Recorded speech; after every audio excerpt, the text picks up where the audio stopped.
A Gathering of Days, a New England Girl's Journal, 1830 to 1832, a novel by Joan W. Bloss.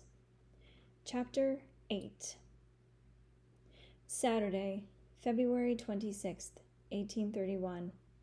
Saying it takes one's mind from the cold, Cassie's mother says every winter would be improved by such a dispute, and nearly each winter has one.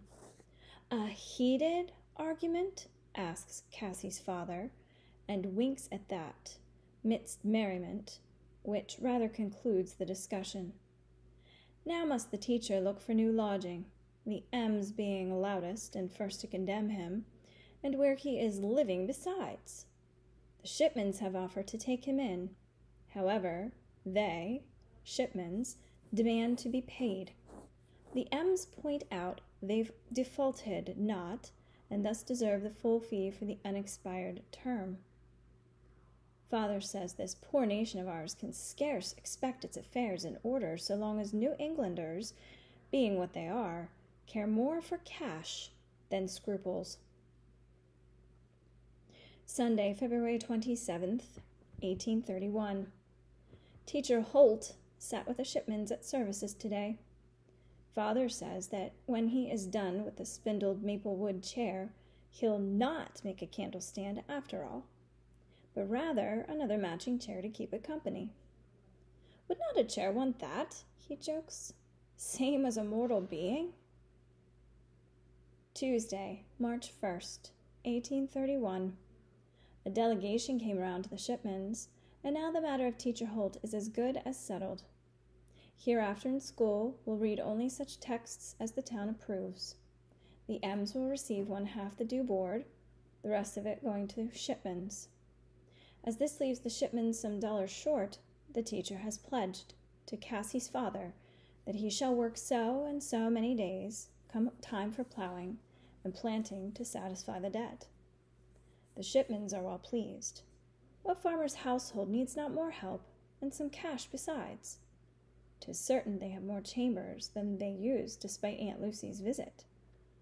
I had the wish Teacher Holt might come to us. This was not proposed. The sun, I think, has acquired some warmth. Now, when it filters through trees still bare, it pits the snow beneath. Cassie says she saw 2 robins, the very first of the season.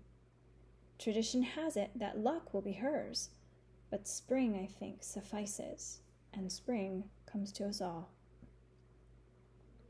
Wednesday, March 9th, 1831.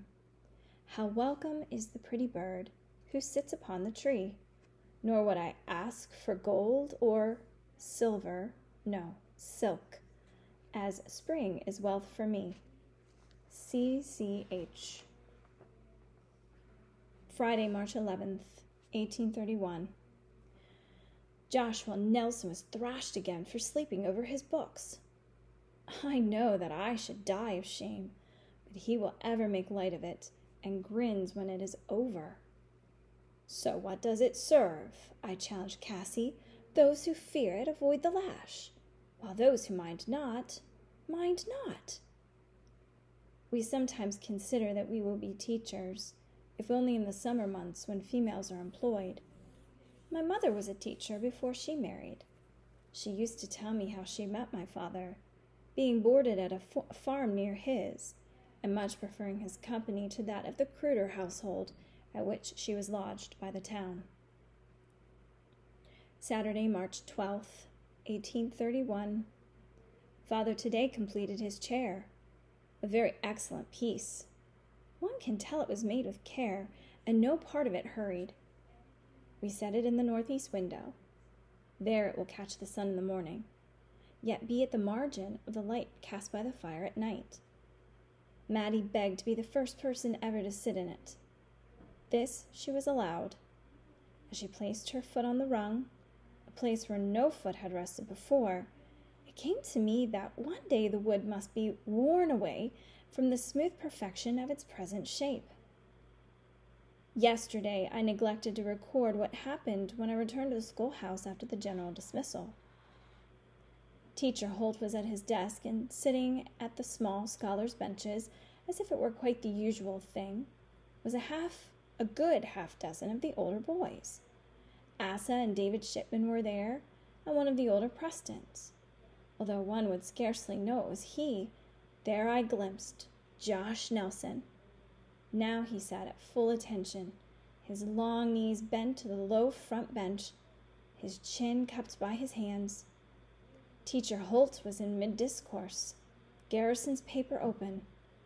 Catching sight of me, he paused, asked if he might be of help, and then without a blush of shame, resumed his exhortation.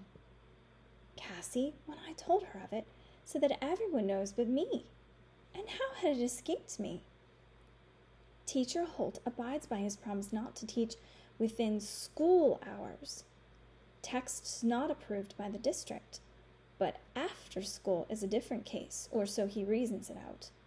Thus is the letter of the promise obeyed, while in their spirit the man and his scruples are not compromised. The district mayn't like it, but there's naught they can do. Thursday, March 17th, 1831. The sap, they say, is running in the better sheltered trees. No sooner had the word come round, none of ours being so favored yet, than we must fetch the buckets out for scalding for new use.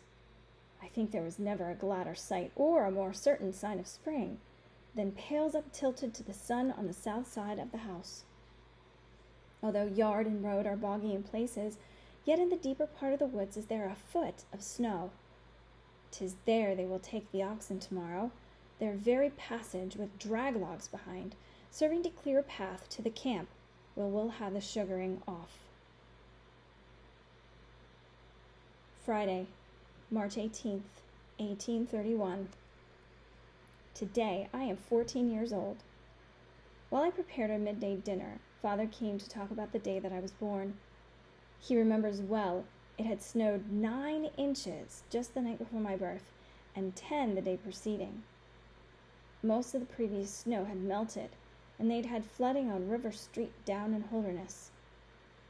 The sun's first rays came into the room as I came into the world.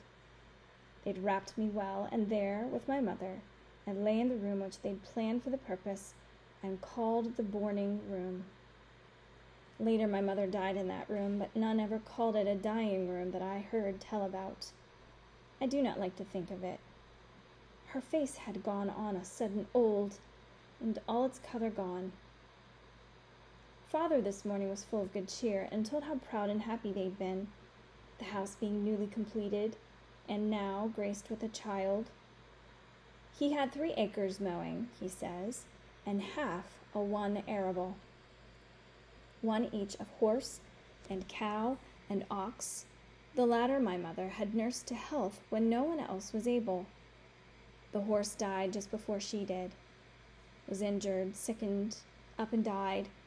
We never got another. The whole first year they had only a table, some benches my mother had brought from her home, and a pot for cooking. Saturday, March 19th, 1831. Today the men went into the woods to tap the trees and hang the buckets, which we had readied by sunning and scalding, and then had loaded onto the cart for transport to the camp. We, Maddie and I and the Shipman children, assisted as we might.